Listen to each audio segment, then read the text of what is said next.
No worries. Busy day. What's been keeping you busy today? Well, I'm actually doing a bunch of interviews today. So There same it as is. you. The press tour. Am I the last, the first? Where am I in the order?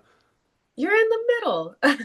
Right in the middle. I have a No couple more. worries. I will try not to keep you too long then. Do you enjoy that side of things? I have to ask, the press side of things, going out there, doing interviews, effectively repeating yourself when it comes to talking about an album and so on. Oh, you know what? I do enjoy sharing about the work because I'm really passionate about it. Um, I really don't mind. I actually used to work as a journalist doing music interviews for magazines, so I remember being on the other side. So I kind of try to put myself in those shoes. Fair enough. Fair enough. It's awesome to be here to talk to you about your specific music, your projects. But before we get into that, what's a normal day in your life look like? You know what I mean by normal is no music, no band, nothing. It's just a normal day. What does that look like for you? Oh, well, I am also an artist. I'm a tattoo artist. So I kind of juggle both careers. So when I'm not doing music, I'm doing things like answering emails and scheduling people in for tattoos, drawing. I do a lot of drawing. Mm. Yeah, yeah, that's what I'll do with the rest of my day once I'm done with interviews. I'll be drawing. Okay. Wonderful, wonderful. I'm covered. I've got plenty of tattoos, so I'm on the other side of it. I'm just getting them. Yeah, How encouraging has it been to see the immensely positive response to the new album? It's obviously very early days, but the yeah. response has been great so far. It has. It's really encouraging. I've been making music a long time Mm, and learned a lot along the way and gathered, a wonderful team that helps me and uh, yeah, have more momentum these days, which really feels good.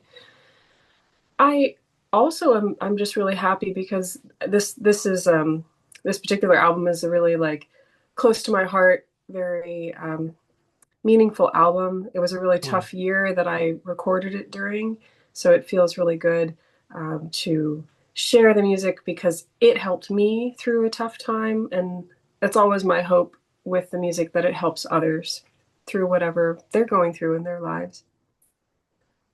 That's incredible. Of course, we should say we are talking about In the Forest Singing Sorrowless, which was released October 31st, an album of original music but featuring the poetry of J.R.R. Tolkien. You talk about like the feeling of having it out there and what it did for you and what you hope it does for others. But also with that, and imagine considering the amount of work that went into it, there must be almost a sense of relief as well to have it out there. It's now being listened to. There's nothing more Yeah. you can do. Is that true? Yes, there's always a bit of relief. Mm, Also, there's probably a little bit of like grief and happiness because when I finish a project, yeah, I no longer can do anything with it. It mm. is free. It's almost like raising a child and letting them go and hoping that they do well. um, but um, I always learn so much, and then I always apply what I've learned through the process of creating that to my next album. Mm. So it's an ongoing growth for me as an artist. Well, if you were to summarize what the album says about you as an artist today, what would that look like? Well, this album, I think, finally really sounds the way I'd always hoped the songs would sound. Hmm. Some of the songs are very old. I actually wrote the oldest song that's on there, Faramir. I wrote in 2004. Oh, So wow. it's like my whole music career is encapsulated in this album. Um, and in 2004, I didn't have the resources or even the musical skills that I have today to record it the way I wanted it to be recorded. So it feels very full circle and very satisfying to hear it the way I always hope to in my imagination. That's incredible. I mean, they say you never really obviously throw away any songs, just kind of put them aside, and who knows, you'll come back to them in the future. But that's got to be up there as one of the longest gaps I've spoken to an artist where from a song being written to when it was actually used. Right?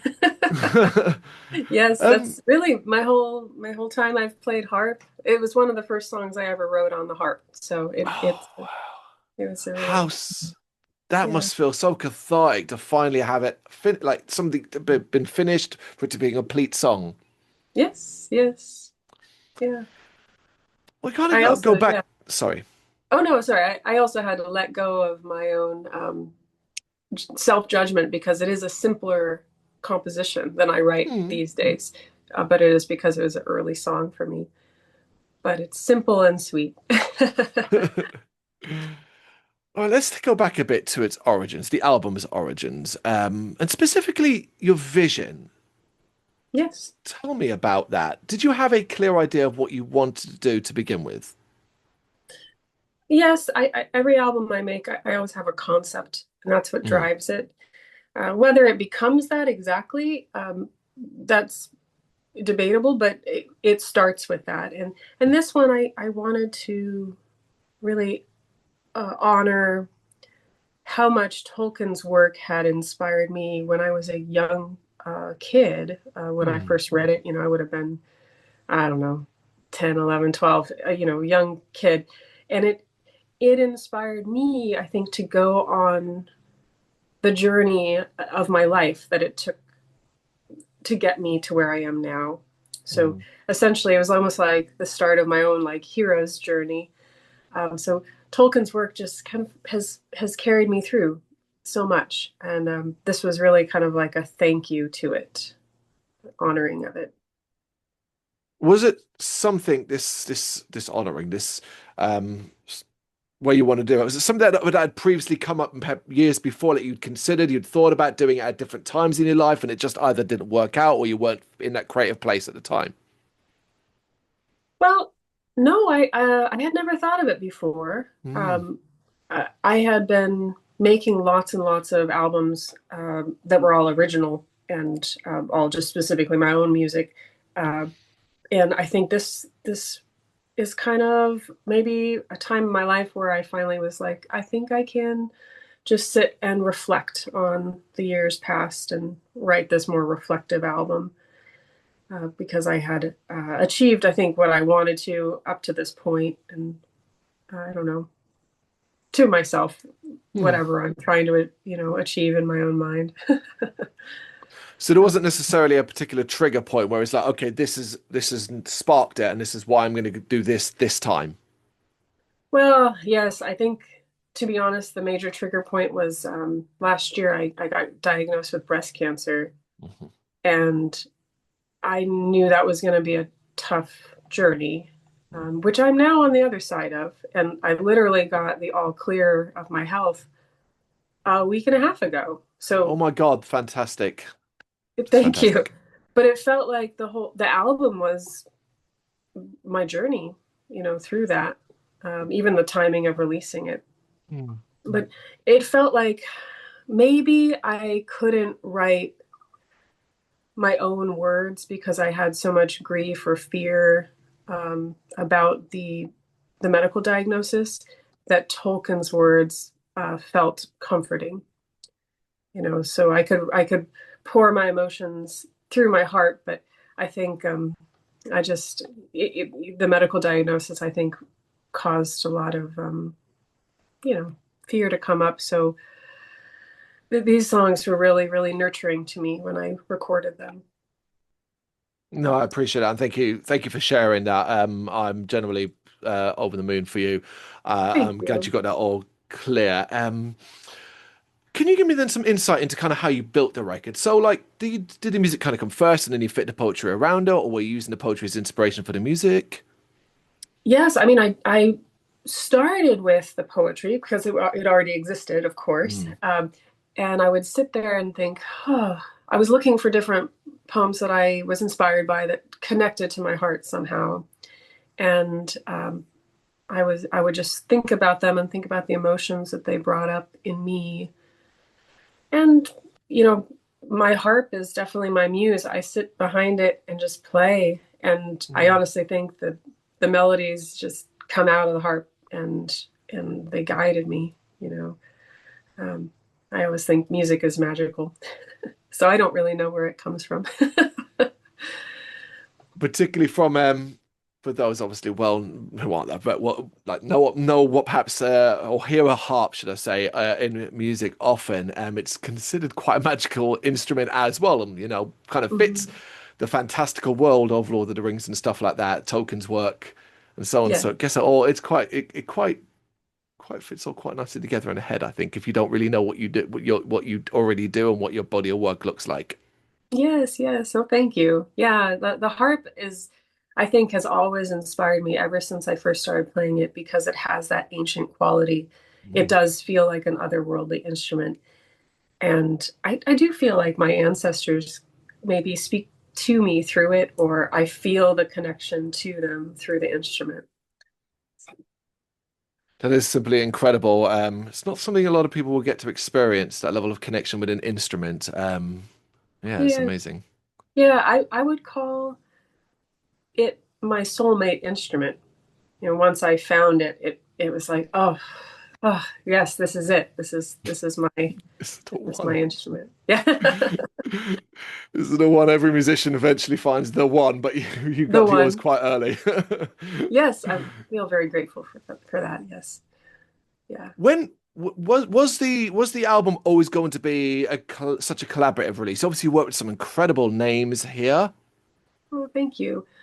Uh, well, no, it started as all things do, starts with me as my little hermit self recording in my studio, which is where I am right now. Mm. Uh, but I have so many wonderful, very talented musician friends, and so I often will, talk to them and see who connects to the songs, and that has helped me a lot. I love working with others and see what they bring to the songs because it's always like a surprise, almost like a present. Um, Mm. I absolutely adored working with the cellist Christopher Brown, who plays on the entire album. We had started with just like one or two songs, and then we're like, "Nah, just do it all. Just do it It's all. too That's good. It's too good. yeah, just yeah, like come on." But yeah, he's an amazing cellist, and he really captured the emotional stories Mm. in the way his cellos are soaring and oh man, he's a immense talent. He's from a dark folk band called Ossie and the Jupiter, and they're wonderful too. So Mm. if you love what he did on my album, definitely listen to them because they're incredible. Yeah, very soothing. Um, Have you always been quite open to collaboration, or is it something you've had to kind of because obviously when you collaborate, you kind of have to hand over the reins of what you're creating to someone else, and you've got to trust them with your music as well. So has it something that you kind of become more comfortable the more you've released music and created? yes, yes, I think the comfort level came from feeling confident that my songs were worthy of them because often I'm asking people that I'm a huge fan of already to work with. So Mm. I think I had to build up my own confidence in what I'm doing to be able to ask amazing people to work on it. And every time I think it's been uh, healing to my heart, and of course confidence boosting. That these wonderful people want to work with me. I really appreciate it. It, that makes yeah the fact they trust you as much as you trust them Yeah, is so important. And obviously, there's such an attention grabbing list of collaborators on this, but perhaps the one that maybe might jump out to a lot of people, of course, is Ruth Tolkien, a great of course. granddaughter of J.R.R. Of course, the connection there. How did that come about? How did that collaboration come about? But yeah, she's a wonderful person. It's the connection came out of tattooing. I'm also a tattoo artist, and I focus on Celtic and Nordic tattooing, inspired by archaeology. And so everything I do is, including my music, is all very much inspired by the ancient world and Mhm. mythology. And she herself, Ruth, is very interested in that world herself. And I met her through tattooing. She actually, on Instagram, liked one of my images of my tattoos. And I saw her name and was like, oh, interesting. That's But cool. I thought she was just a Tolkien fan. I didn't realize she was an actual Tolkien. But we ended up becoming friends actually just online. And then I tattooed at a shop called Sacred Knot in Wales, and as like a guest artist. That's a Mm, beautiful shop that's run by this amazing artist named Sean Perry, and it's all focused on Celtic and Nordic, historically inspired tattoos as well. So it's like me, a kid in a candy store. I love being there because I'm surrounded by like-minded people. But she came to get tattooed while I was there, and we ended up spending some lovely time together. She's also a musician, plays guitar beautifully, and mm, sings. Sean, the shop owner, as well. He's an amazing musician. He sings in Welsh and does beautiful, beautiful music. So we all ended up playing a bunch of music together, and that's kind of how it started. I played her my song Grey Havens and Faramir that are on this album. They were already written, of course, and she cried and loved Grey Havens especially. And that's what inspired me a few months later to ask her if she would sing on them with me. So, mm. yeah. And she said yes. And I was so moved and also surprised. I didn't know if she would say yes. I was worried about that. But she told It's I mean, it is wonderful. It's a wonderful song, and it's really, really wonderful to sort of hear such a natural, cool story kind of coming together. Like ultimately, you gained a friend, and and then it led to this. Yeah. Yes, yes. And yeah, that's the most important thing is that I think with everyone I've worked with, it really ends up being just friendships, and so the music gets created out of our enjoyment of being with each other. Mm. What do you hope listeners are able to take away from the album? Well, like Tolkien would have said, Hmm. he would hope that his work is applicable to their lives or changing times. Um, I would say that too. I always want listeners to connect with their heart, and I hope that something deeply human or deeply feeling will connect to them and make them feel not so alone in this world. Anything to add there? That's incredible. The creative journey obviously has been quite one intense for you, beginning to end. I mean, from I guess the very moment you decided you were going to create this album and to where we are right now. Do you have any particular favorite moments of that period in time? Well, I probably when Ruth said that she would sing on the album, I probably danced around in my house. Um, yes, but and when everyone who collaborated with me, a lot of us did it remotely, so they recorded in different studios. And when I received files back and got to hear what people had added, that was Mm. like a present. It was so wonderful. When Maria France also sings on Grey Havens, and she's a singer best known for being in the band called Heilung, this epic, wonderful Nordic folk band. She sent me tracks, and I didn't actually expect that she would because she was on tour at the time. Yeah. I had asked her, and I said, I know you don't have time, but I just wanted you to know you were thought of, and I send you love. And she ended up saying, I have time. I'm going to do it. And she did. And when she sent me the tracks, I just was like, oh my gosh, she added this elven epic magical quality to it. So very, very grateful. Yeah, I mean, as attention grabbing as all the guests were, from a personal perspective, that was the one that jumped out at me. Hailung are, well, they're just staggeringly good, staggeringly unique. Yes, yes. And Kai, the other singer from Highland, was on my last album. Mm. And man, that song is one of my favorites I've ever recorded. Well, yeah, they are just an incredible band. Yeah. Sticking to the kind of entire creative journey for this record, what about the other side of things? The moments that tested you as an artist, that really you challenged yourself. Yes, yes. And of course, from my own perspective, I always see all the places to improve, but I'm very proud of it, and I Mm. and I think having that perspective of I was able to take a song, for example, with the song Faramir that I wrote 20 years ago, and I was able to Mm. make it really sound the way I always wanted it to.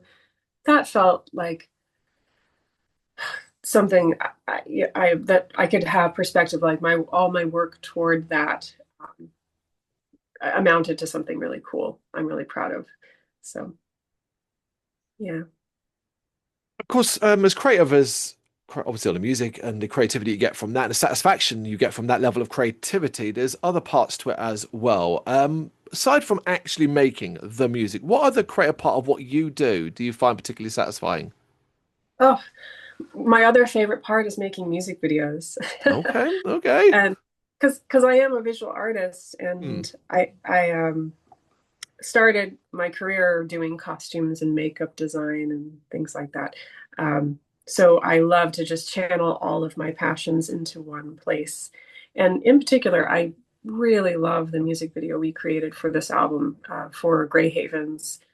Uh, we were able to film with some hawks and one very large owl. It was a really magical day, and it felt very, I don't know, very much like we were on the set of Lord of the Rings. It was very inspiring. I was watching that video earlier on. It is very, very cool, very professional done as well. It looks great.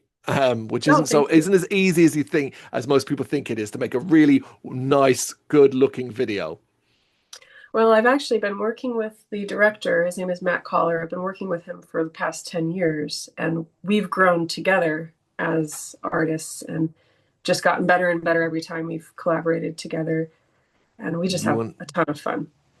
you understand each other now, like to a degree, what you both want from, well, when it comes to videos. Yes, and we both were very deeply inspired by Lord of the Rings, the book and the films.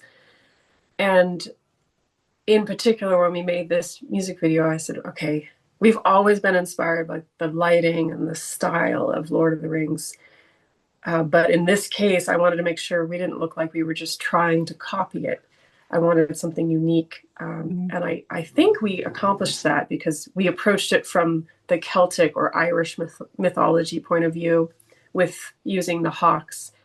The idea was the symbol of um, ancient, kind of an ancient shamanic Irish idea that our souls could shapeshift into an animal and fly off to the afterlife. Mm.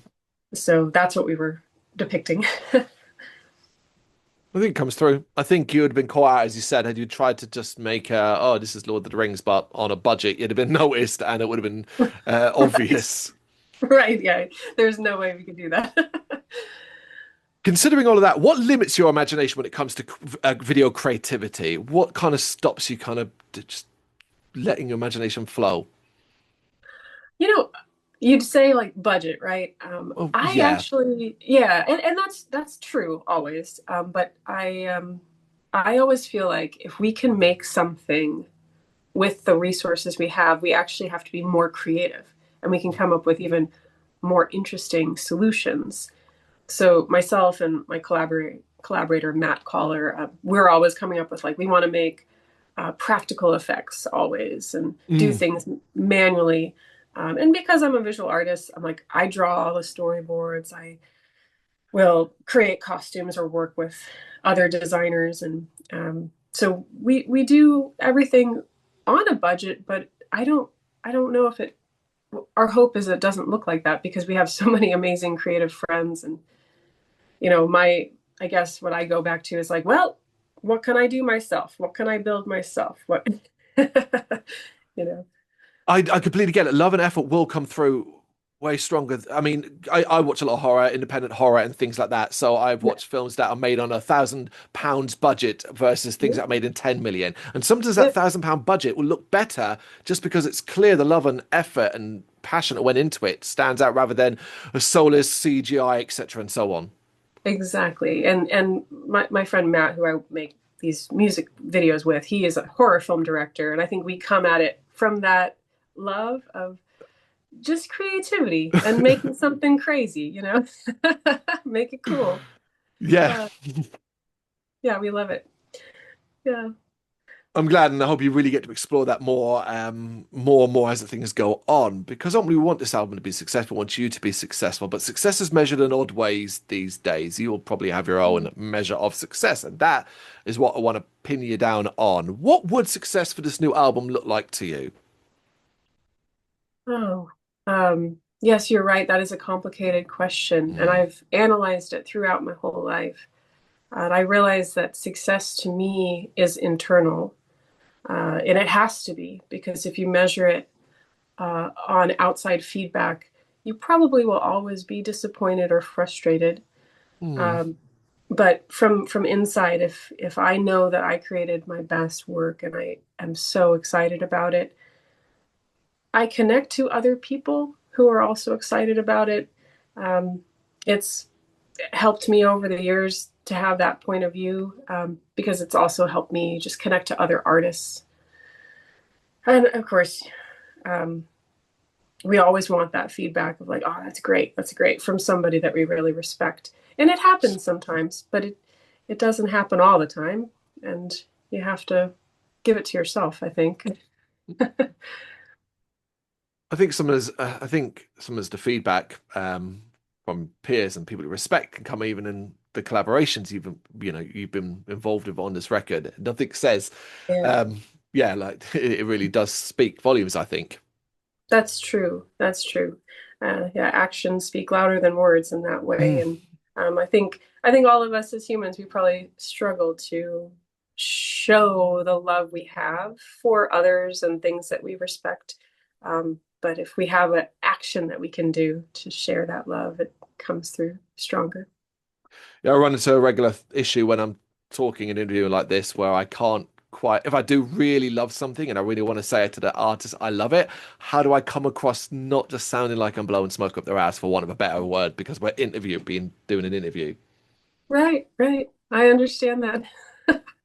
It is an Yeah, but you, incredible release on that note. It is an incredible release, but I'm not the only one that thinks so. It's such early days. I'm really excited to kind of see 6 months down the line what the general response has been. But the early response, and just like me trawling through social media and trying to get an idea of what people were feeling earlier on, it really does stand out that people are thoroughly enjoying it and connecting to it, which is something that's really important as well. People are forming a connection to it, but that's nothing new for well, Joy Shannon, really. People have always connected to your music. It's just how they connect this time is intriguing to see. And I can't wait to see what comes yes. next from you, because ultimately that's the last question I have for you. And it's what we can expect from you next. Now, I don't expect you to really go into too much detail here. Of course, no doubt you can't. But is the plan to just continue to be busy, creative, and whatever comes your way?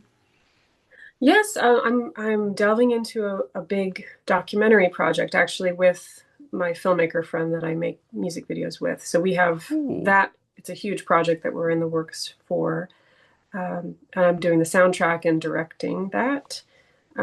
Plus, of course, I've already started dreaming up the next album I will be Hmm. recording over the next few years.